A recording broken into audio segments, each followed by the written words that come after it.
Deuteronomy. Martina walked into grade 7 English class.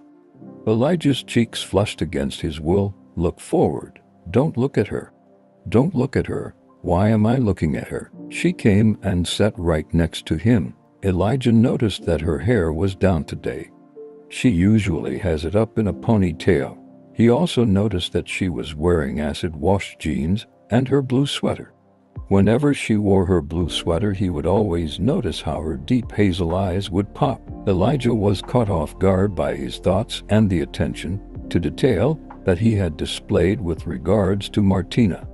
Oh Lord, I hope she doesn't notice me. Please, Mama, help me. Hey, Elijah responded with a pronounced squeak in his voice. After a long pause, Martina continued, You are different.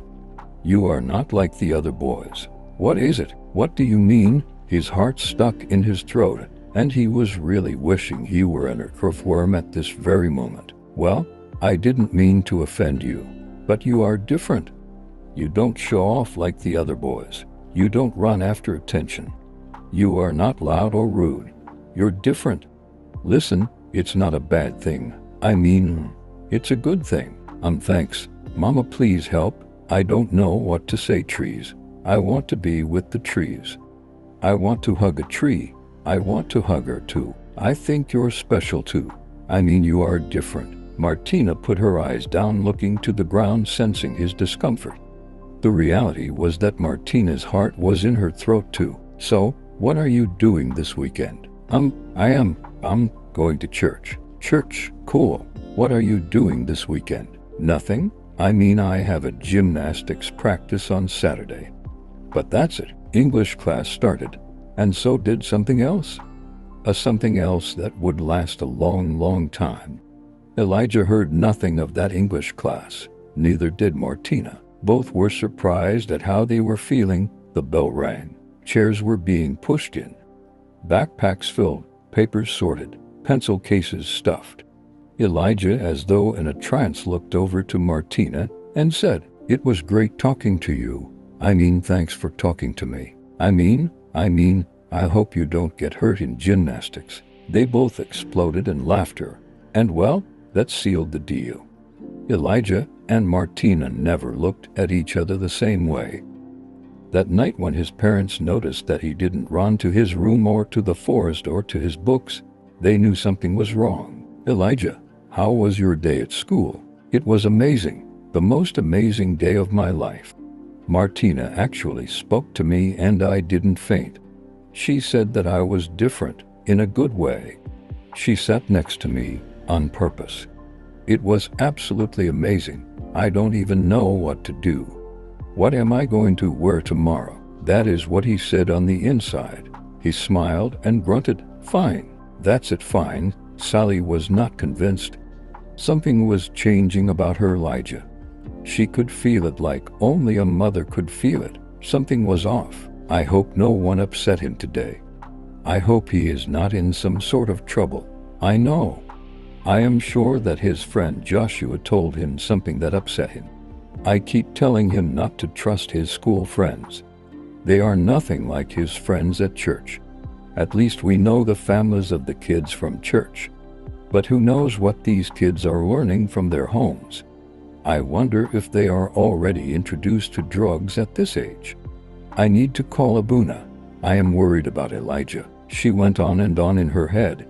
By the time she looked up, she saw that Elijah was off in the forest. She could have sworn that it looked like he was skipping. She squinted. Her heart stopped. Realization, enlightenment. It had to be. There is no other option. It must be gay. Girl. Yalari. George can never find out that Elijah likes a girl. Oh no, you are her parents. Does she believe in God? Will she be baptized? Then all of a sudden she stopped. And she burst out laughing. Elijah was in grade 7. That's it. He was 11 years old. She had spiraled out of control like so many moms do when they feel like their little ones were in danger. And the relief she felt when she realized that her boy was beginning to have feelings for a girl, and that he wasn't in fact in a drug ring at the school because of his friend Joshua, Her relief was mostly in this one thought. Thank you, Jesus. I thought he was going to be monk with the way he has been behaving since his childhood. Thank God he is going to be normal. Heaven was actually quite unsure how to respond. The following days were like a dream for Elijah.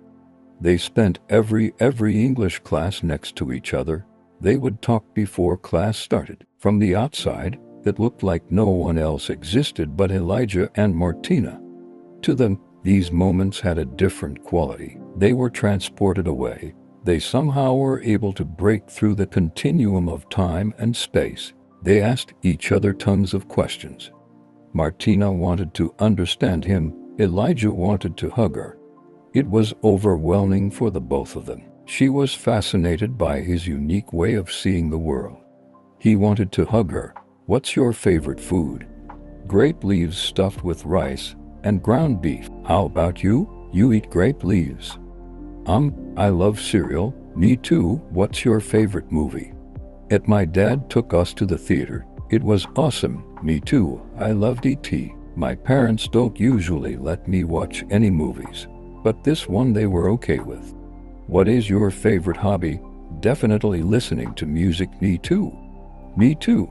Such a simple statement, but it is pregnant with a terrible danger. For in the moment, there is within the human soul such a hunger for belonging that one can begin little by little to shed who they are in order to extend the feeling of fellowship. It's as though a new law is at work in the human soul, a second law, one that is ever so slightly away from one's true self. And so, young innocent Elijah found himself at this crossroad over and over these days. Every inauthentic me too was like a single leaf falling from his foliage. Trees seldom consider the first winds of early September to be of any threat to them when that first leaf begins to fall. But as time goes by, and it always does, one can hardly recognize the tree by end of October. The wind of Me Too in all its varying strength and directions was blowing on Elijah. He had no clue what hit him. Well, with so much agreeing, Elijah and Martina became bosom buddies, soulmates, best friends. They would sit at lunch and talk the whole time, completely oblivious to all the social rules they were breaking. They shared everything. Two peas in a pod. Elijah's mind became so preoccupied with Martina that he began to forget the forest he carried with him in his heart. At church, he would light a candle in front of the icon of the Theotokos, bow his head and say, "Mama, pray for me." He definitely couldn't look at her in the eyes. If he did, he would see the eyes of a mother who knows her child is slowly losing himself. But he didn't look at her. Something very strange happened in this season of Elijah's life. He became a lot more religious. Sadly, to a Coptic person this may sound like good news. This was of course natural. As the secular life begins, so must the religious life enter, for they really are two trees with the same roots. He was now concerned about arriving to church before the absolution of the servants. He never ate olives after communion, and he always took his shoes off for communion, holy ground and all. He wanted to make sure that he was a good boy so that God would protect his friendship with Martina. Elijah stopped noticing Uncle Ansi at church. It's like he couldn't see him anymore.